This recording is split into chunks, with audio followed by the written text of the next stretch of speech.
Alright, back to another album review.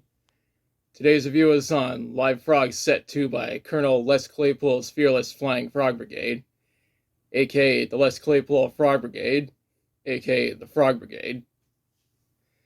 This is the second live album from the band, and is part 2 of the performance from the previous album, meaning that the lineup is exactly the same. The album was recorded by Derek Featherstone and Don Pearson at the Grand American Music Hall in San Francisco on October 8th and 9th, 2000. Tom Lyon helped out with the recording.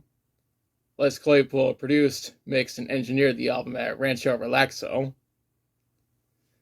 The album was mastered by Stephen Markison at Markison Mastering. Live engineering was provided by Mike McGinn. The album was released on July 21st, 2001 on Prawn Song Records, exactly 3 months after Live Frog Set 1 was released.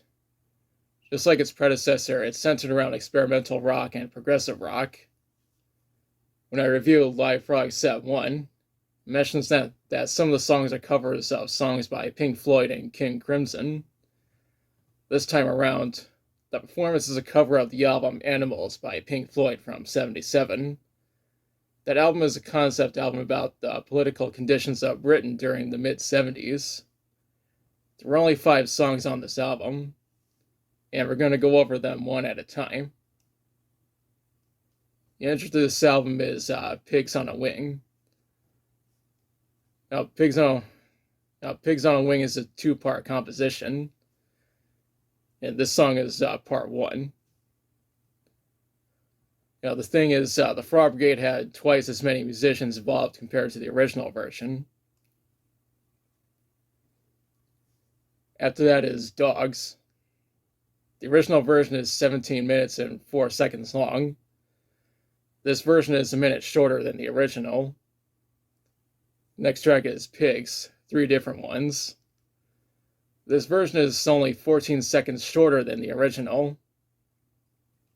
The following track is Sheep. This version is a minute longer than the original.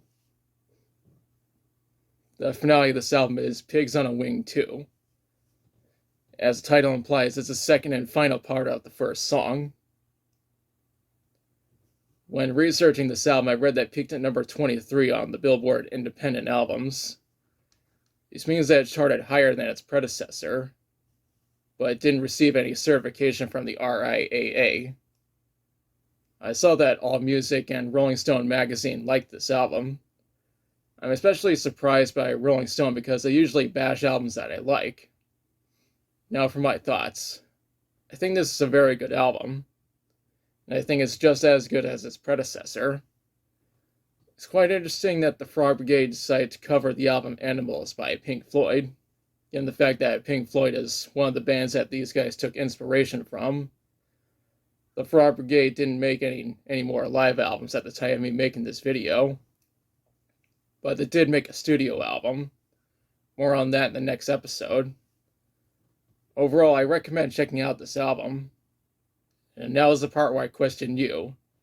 Have you listened to Live Frog Set 2? If so, what do you think about it? What's your favorite song from it? Did you attend the concert where this album was recorded? What are your thoughts on the Frog Brigade covering the album Animals by Pink Floyd? Let me know in the comments. If you like the video, be sure to like, share, and subscribe. Be sure to press the notification bell to notify the future videos. Thanks for watching, and I'll be back soon with another video.